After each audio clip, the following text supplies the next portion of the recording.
안녕하세요. 주일 설교는 계시록 11장 17절 말씀 보시겠습니다. 이르시되 감사하옵나니 옛적에도 계셨고 지금도 계신 주 하나님 곧 전능하신 이여 친히 큰 권능을 잡으시고 왕노릇 하시도다. 아멘. 하나님의 통치하시는 완전한 은혜라는 제목으로 다스리심의 은혜에 대해서 말씀드리고자 합니다. 우리 마음도 하나님께서 다스려 주셔야 천국일 텐데 내가 다스릴 때는 그야말로 지옥입니다. 그런데 하나님이 다스려 주시는 놀라운 은혜가 일곱째 천사의 나팔 가운데 있습니다. 은혜와 진리로 충만한 복음의 말씀을 사모하시기 바랍니다. 그래서 본문은 일곱째 천사의 나팔에 24 장로들이 땅에 엎드려 경배하는 내용입니다. 이런 놀라운 은혜가 여러분과 함께 하시기를 바랍니다. 하나님의 온전한 다스리심을 경험하려면 구원하신 복음에 서야 합니다. 옛적에도 계셨고 여기 성경에서 옛적이란 대부분 하나님께서 하신 위대한 일들과 관계가 있습니다. 먼저 에스겔 28장 13절에 내가 옛적에 하나님의 동산 에덴에 있어서 내가 지음을 받던 날에 너를 위하여 소고와 비파가 준비되었도다 했습니다. 이 말씀은 두로 왕에 대한 예언인데 에덴 동산을 창설하시던 때 하나님께서 천사장을 거기 두시고 얼마나 사랑하셨는가 알 수 있습니다. 배은망덕하게도 이 천사장이 하나님께 도전하여 사탄이 되지만 그 전에 하나님의 특별하심이 함께 하시던 때 옛적이라고 말씀합니다.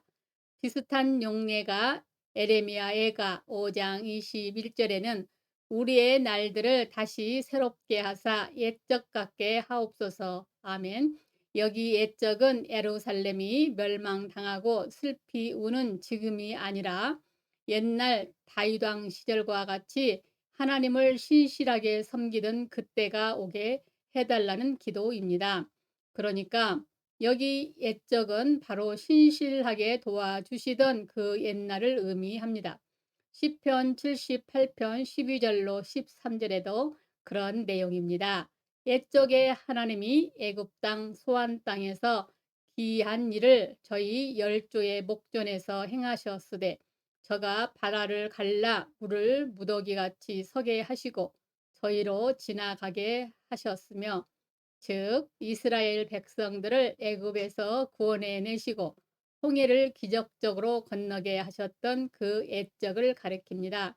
그리고 히브리 1장 1절에 보면 옛적에 선지자들을 통하여 여러 부분과 여러 모양으로 우리 조상들에게 말씀하신 하나님이 이 말씀 역시 옛날부터 말씀을 주시기 위해서 치밀하게 역사하신 하나님을 강조하신 말씀입니다. 기타 천지 창조도 옛적에 속하고 기타 놀랍고 위대한 일을 하신 하나님의 과거의 시간을 성경은 옛적이라고 표현합니다. 그런데 우리에게 가장 중요한 옛적은 두 가지입니다. 먼저는 천지 창조입니다. 이 창조를 통해 우리 인간이 세상에 존재하게 되었습니다. 다음은 예수 그리스도의 죽음과 삶과 승천입니다. 그래서 로마서 5장 8절에 우리가 아직 죄인 되었을 때에 그리스도께서 우리를 위하여 죽으심으로 하나님께서 우리에 대한 자기의 사랑을 확증하셨느니라. 아멘. 이 옛적이 가장 중요합니다. 왜냐하면 그 옛날 옛적의 일도 결국은 바로 이때를 설명하기 위해 존재한 것이기 때문입니다. 로마서 5장 17절에서는 이렇게 말합니다.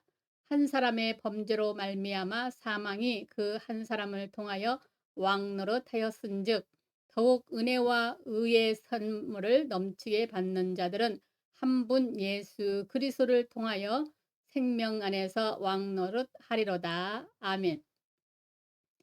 이기는 생명이 우리를 다스려 주시는 예수님의 왕노릇은 바로 예수 안에서 주어진 일입니다. 그런즉 한 범죄로 많은 사람이 정죄에 이른 것 같이 한 의로운 행위로 말미암아 많은 사람이 의롭다 하심을 받아 생명에 이르렀느니라.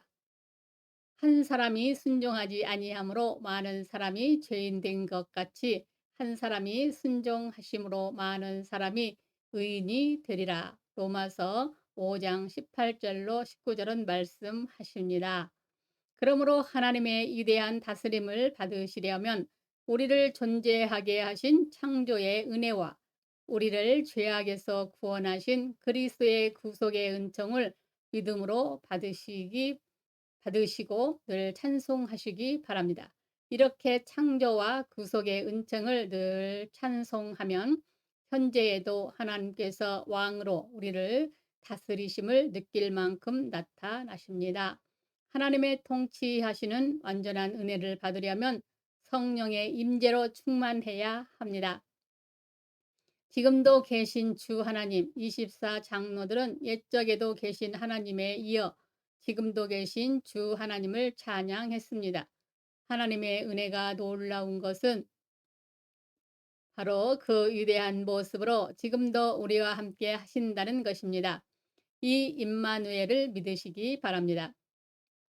이 현실감 있는 믿음 가지고 하나님과 동행, 동역할 때 하나님의 다스림을 체험하게 됩니다. 하나님이 함께 하시는 것을 현실에서 늘 의식하며 사는 것을 임재의식이라고 합니다. 체험이 없고 육신의 시각으로 보이지 않아도 말씀의 시각으로 우리와 함께 하신다고 믿는 것이 임재의식입니다. 그러므로 하나님이 계신 것처럼 사시기 바랍니다. 그때 하나님은 자기를 우리에게 체험적으로 나타내 주십니다. 하나님의 함께하심이 육신의 눈으로 보이지 않고 체험으로 와 닿지 않고 마음으로라도 함께하심이 느껴지지 않는다 할지라도 하나님께서 나와 함께하심을 믿고 늘 친구와 같이 대화하며 사랑하며 기뻐하며 찬양하며 기도하면서 살면 그때 우리는 하나님을 체험하게 됩니다. 이렇게 성령은 믿어야 나타나십니다. 믿음으로 구원받고 믿음으로 성령 받고 또 성령 충만도 받습니다. 물론 임재가 전부는 아닙니다. 성령은 우리에게 임재하셨고 또 위로부터 강하게 임하십니다. 그러므로 임마누엘 믿음으로 날마다 교제할 뿐 아니라 더욱 충만하게 임하시기를 갈망해야 합니다. 즉 예수를 믿으면서 성령 받지 못한 것처럼 낙심하거나 내주하시는 성령만 믿고 자만하여 성령의 역동을 외면하는 일이 없어야 합니다. 우리가 성령의 충만하심 가운데 살 때 우리 마음과 삶을 온전히 다스려 주십니다. 하나님의 통치하시는 온전한 은혜는 우리가 하나님만 사랑해야 합니다. 24 장로는 주 하나님이라고 부르며 찬양합니다. 주는 내가 하나님의 것이라는 소유권을 인정하고 하나님이란 하나님 외에 다른 것을 믿거나 사랑하지 않는 것을 강조한 유일무이한 호칭입니다. 그래서 고린도후서 6장 16절에 우리는 살아계신 하나님의 성전이라 이와 같이 하나님께서 이르시되 내가 그들 가운데 거하며 두루 행하여 나를 그들의 하나님 되고 그들은 나의 백성이 되리라 하셨습니다. 그래서 신명기 6장 4절로 5절에 이스라엘아 들으라 우리 하나님 여호와는 오직 유일한 여호와시니 너는 마음을 다하고 뜻을 다하고 힘을 다하여 내 하나님 여호와를 사랑하라 하셨습니다. 로마서 6장 13절로 14절에 너희 지체를 의의 무기로 하나님께 드리라. 죄가 너희를 주장하지 못하리니 이는 너희가 법 아래에 있지 아니하고 은혜 아래에 있음이라 했습니다. 하나님을 가까이 하면 죄가 달아납니다. 이것이 바울이 로마서에서 가르쳐준 성결의 비밀입니다. 아무리 복음 시대를 살아도 자신을 하나님께 드리지 않으면 소용이 없는 것입니다. 하나님의 통치하시는 완전한 은혜는 전능하신 하나님을 믿음으로입니다. 그다음 옛적에도 계셨고 지금도 계신 하나님 전능하신 이여 찬양했습니다. 여기 전능이란 능치 못함이 없으시다는 의미입니다. 믿는 자에게는 불가능이 없다는 믿음을 가지시기 바랍니다. 우리에게 아무 배경도 힘도 없을지라도 소자야 안심하라.